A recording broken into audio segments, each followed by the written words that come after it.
बच्चों, good morning. New video.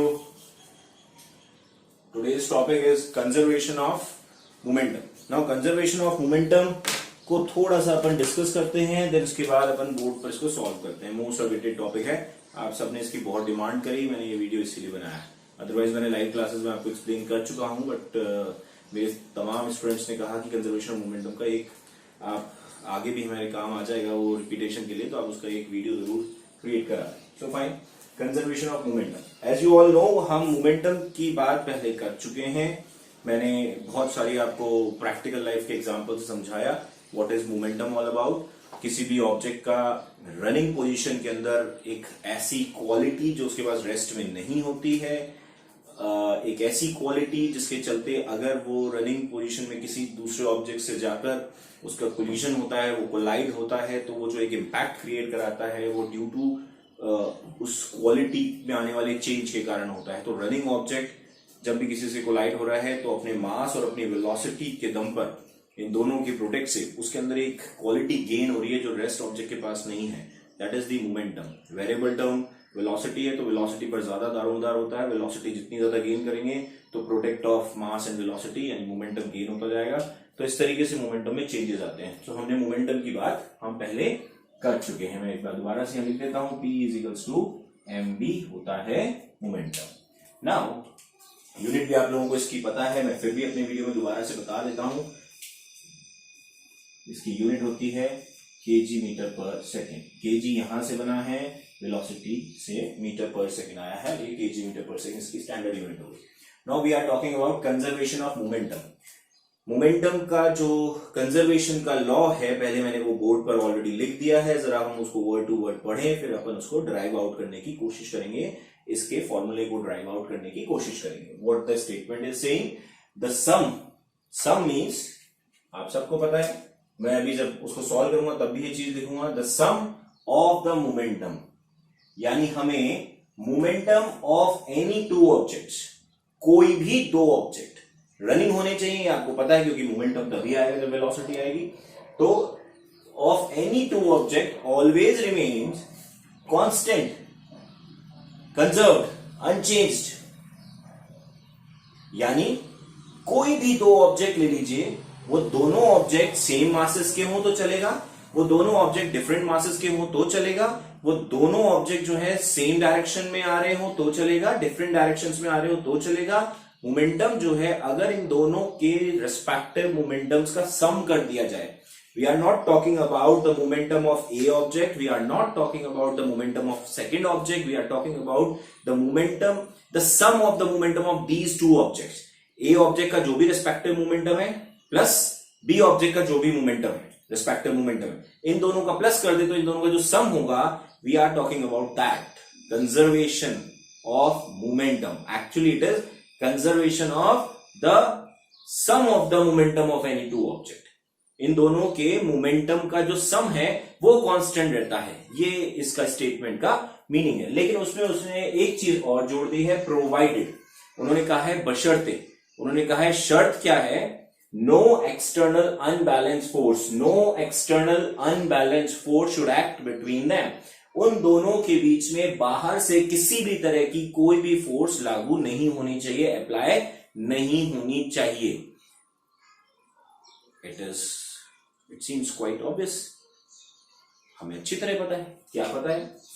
Momentum जो है वो किससे बना है? इससे बना है। इसमें वेलोसिटी वेरिएबल है, वेलोसिटी किससे चेंज होती है? फोर्स से चेंज होती है। अब फोर्स से वेलोसिटी चेंज होती है और वेलोसिटी के चेंज होने पर मोमेंटम में चेंज आएगा। आप कह रहे हैं मोमेंटम का सम कांस्टेंट रहेगा,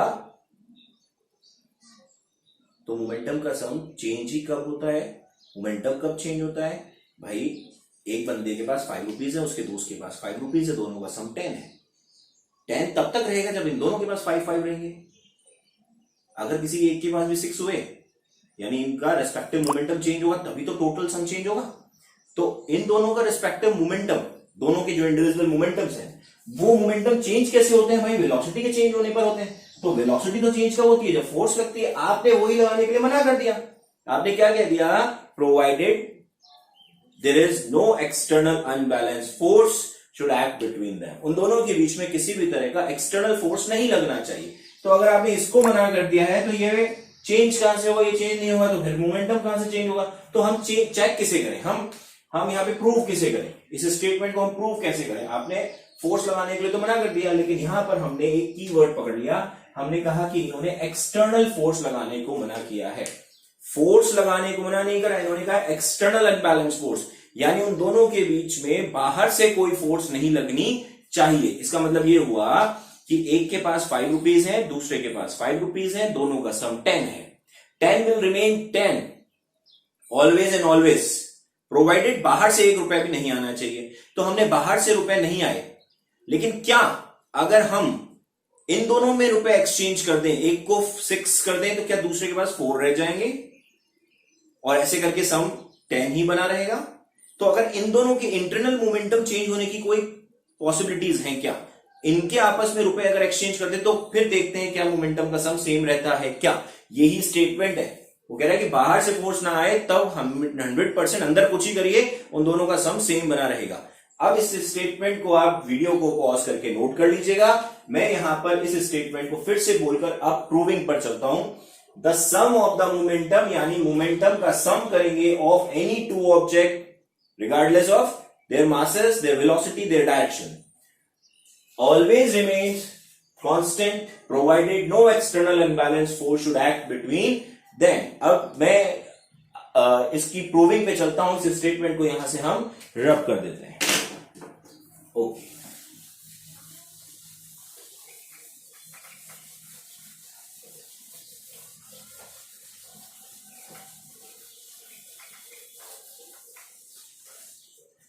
क्या कहा था, the sum of the momentum. मानिए ये एक ऑब्जेक्ट है, एक सर्टेन इसकी वेलोसिटी है और एक सर्टेन इसका मास है। इस ऑब्जेक्ट को मैंने नंबर 1 ऑब्जेक्ट बोला है, तो मैंने यहां मास भी 1 लगा दिया और इसकी वेलोसिटी भी 1 मेंशन कर दी।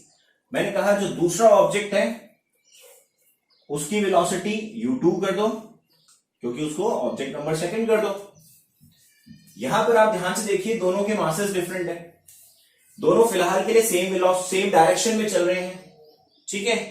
अब यहां पर इनकी रेस्पेक्टिव वेलोसिटीज, रेस्पेक्टिव मोमेंटम्स क्या है, इनका रेस्पेक्टिव मोमेंटम है m1 u1, उसका मोमेंटम क्या है m2 u2। ये इनके मोमेंटम है, यही है ना भाई मोमेंटम इनके, ये इसका मोमेंटम हो गया, ये इसका मोमेंटम हो गया, ये p1 कर लो, ये p2 कर लो, right. As per the statement of conservation of momentum क्या आएगा, the sum of the momentum of any two object, यानी इन दोनों के मोमेंटम का अगर क्या कर दें हम सम कर दें, यानी ये दोनों मोमेंटम के अगर हम सम कर दें तो it will remain constant. That sum we have to concentrate on sum, जो टोटल में जो आया वो हमेशा कांस्टेंट रहेगा। कैसे, m1 u1 plus m2 u2 equals to constant, ये कहना चाह रहा है वो statement. Provided no external imbalance force should act between them, उन्होंने बाहर से फोर्स लेने के लिए मना किया और उन्होंने कहा है कि इसके अलावा आप कुछ भी करा के देख लीजिए, इन दोनों के मोमेंटम का ये जो सम आया है ये हमेशा सेम रहेगा, always and always will remain constant. Let's see ऐसा होता है क्या। अब हमें एक्सटर्नल फोर्स लगाने को तो मना कर दिया, तो हमने क्या कहा कि हमें अच्छी तरह पता है कि फोर्स जब तक नहीं आएगी पिक्चर में, वेलोसिटी नहीं बदलेगी और मोमेंटम नहीं बदलेगा, तो इंडिविजुअल मोमेंटम चेंज नहीं होंगे, तो फिर उन दोनों का सम चेंज होता है कि नहीं, इसको हम कैसे पहचानेंगे। तो हमने कहा कि इन दोनों के मोमेंटम को चेंज करना होगा। लेट्स सी कैसे करते हैं। हमने अज्यूम कर लिया कि अगर इफ मैं कहूं पीछे वाला ऑब्जेक्ट यानी u1 velocity is greater than u2, पीछे वाला ऑब्जेक्ट की वेलोसिटी आगे वाले से तेज है और एक रो में चल रहे हैं, तो एक चांस बनता है कि पीछे वाला आगे वाले के पास जाकर कोलाइड होगा, उसको पीछे से धक्का मारेगा, यानी उससे कोलाइड होगा, कोलिजन होगा। जैसे ही कोलाइड होते हैं तो हमने एक पॉसिबिलिटी बना ली फोर्स को इन पिक्चर लाने की। एक्सटर्नली तो लाए नहीं, हमने तो इन बिटवीन फोर्स अप्लाई करी है, तो हमने against the statement, against the law तो गए नहीं है। अब हमें तो चीज चाहिए थी वो मिल गई है। लेट्स सी, अब हम उसको देखते हैं। मैंने कहा कि अगर ये पिक्चर है तो पहले वाला ऑब्जेक्ट दूसरे वाले ऑब्जेक्ट पर एक फोर्स प्लेस करेगा, ठीक है, और अगर वो ऐसा करता है तो as per Newton's third law first object second object पर एक फोर्स अप्लाई करेगा और इक्वल अमाउंट में सेकेंड ऑब्जेक्ट भी सेम टाइम पीरियड में opposite in direction second object first object पर वो फोर्स इन रिपल्केशन वापस देगा. This is what the third law of is. Third law क्या कहता है? Every action has an equal and opposite reaction. तो अगर ये इसमें फोर्स अप्लाई कराएगा तो ये भी इसके ऊपर रिवर्ट में फोर्स अप्लाई करा देगा. वो फोर्सेज अपोजिट इन डायरेक्शन होगी, इक्वल इन अमाउंट होगी. तो मैंने यहाँ 1 and 2 12 और 21 नहीं लिखा हुआ है, यहां पर लिखा है force of first object on second equal to the force of second object on one opposite in direction. आप इन डायरेक्शंस को भी इन एरो से भी समझ सकते हैं, राइट? तो अब आपके पास ये पिक्चर यहां पर बनती है. लेट्स सी, अब मैं इसको इस तरफ सॉल्व करूंगा ताकि आपके पास पूरी पिक्चर जो है वो थ्रू आउट द वीडियो बनी रह सके. ओके, तो अब पिक्चर क्या आ गई भाई? F1 on 2 equals to F2 on 1 opposite in direction. ठीक है, F का फॉर्मूला आप लोगों को पता है, तो M फर्स्ट साइड का है तो M1 A1. F का फॉर्मूला, ये माइनस साइड है M2 A2. MA तो क्या है? फोर्स का फॉर्मूला है. 2 क्या है? सेकंड साइड यानी सेकंड ऑब्जेक्ट की बात है. माइनस कहां है? अपोजिट डायरेक्शन को शो कर रहा है. हर चीज मैं आपको यहाँ पे बार बार क्लियर कर रहा हूं. बहुत आसान है, मैं एब्सोल्यूट क्लियर करता हुआ चलूंगा. सब चीजों को बार बार आपको एक्सप्लेन करूंगा, आपके लिए बहुत इजी हो जाएगा. नाउ ए और ओपन हो सकता है. हमने कहा M1, इसको हम बोल देते हैं V1 minus U1 upon T. ए को लिख सकते हैं equals to minus M2 V2 minus U2 upon T. क्या प्रॉब्लम है इसमें? कुछ भी नहीं है, हमने ए का फॉर्मूला ओपन कर दिया, दैट्स इट. अब नाउ आपको पता है कि जो फोर्सेस यहां पर लगी थी वो सेम टाइम पीरियड पर लगती है according to the third law of motion. लेकिन जो फोर्सेस का जो टाइम है वो ये टाइम प्लस साइड का है और ये माइनस साइड का है. इक्वल अमाउंट कैंसिल आउट हो सकते हैं. ब्रैकेट ओपन करिए.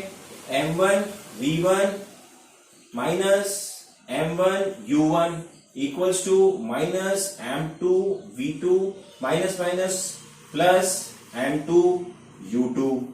ये बन गया. ठीक है, अब लॉ ऑफ ट्रांसपोर्टेशन हम करेंगे तो यहां क्या बन जाएगा? M1 V1 उसको इधर लिया आओ प्लस M2 V2 उसको इस तरफ ले आएंगे. इसको उस तरफ लेके जाएंगे तो बन जाएगा प्लस का M1 U1 plus M2 U2. एक स्टेप और बात को समझने के लिए हम यहां पर करेंगे और अपना काम कंप्लीट. हम यहां पर लॉ ऑफ ट्रांसपोर्टेशन फिर से अप्लाई करेंगे. इस पूरे सेट को इस तरफ लेंगे और इसको पूरे को इस तरफ लेंगे, किसी तरह का कोई चेंजेस नहीं आएगा. तो हमने कहा कि M1 U1 plus M2 U2 ये वाला साइड आ गया equals to M1 V1 plus M2 V2.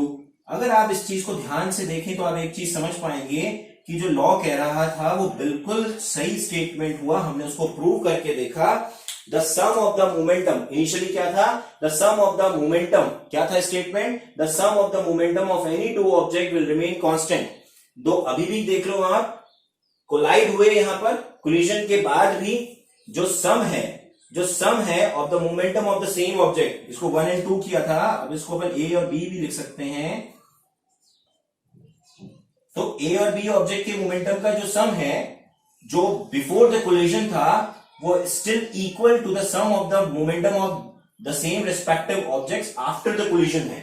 यानी कोलाइड होने के बाद भी मोमेंटम का सम वैसा का वैसा ही बना रहता है. किसी भी तरह का कोई चेंज इसमें नहीं आता. We are talking about the sum, we are not concentrating on क्या वेलोसिटी इंडिविजुअल या मोमेंटम इंडिविजुअल. क्योंकि आपको पता है कि जब ये ऑब्जेक्ट इस पे फोर्स लगाएगा तो इसकी जो भी वेलोसिटी होगी वो U2 से V2 हो जाएगी क्योंकि फोर्स लगी है.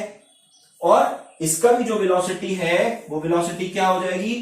U1 से V1 हो जाएगी क्योंकि फोर्स लगी है. तो वेलोसिटी इंडिविजुअली बदली है फोर्स लगने से, और वेलोसिटी के बदलने से इंडिविजुअल मोमेंटम्स बदले हैं. लेकिन क्या टोटल बदला? नहीं बदला. यहां टोटल अभी भी इक्वल्स में आ रहा है तो टोटल नहीं बदला. This is what the conservation of momentum is. अब नाउ यहां पर इसको इस तरीके से समझ लीजिए आप कि 5 + 5 जो थे वो 10 थे. यानी अब क्या हुआ? इंटरचेंजिंग हो गई होगी. लेकिन अगर आपको 10 बना के रखना है तो इसको 4 करना होगा.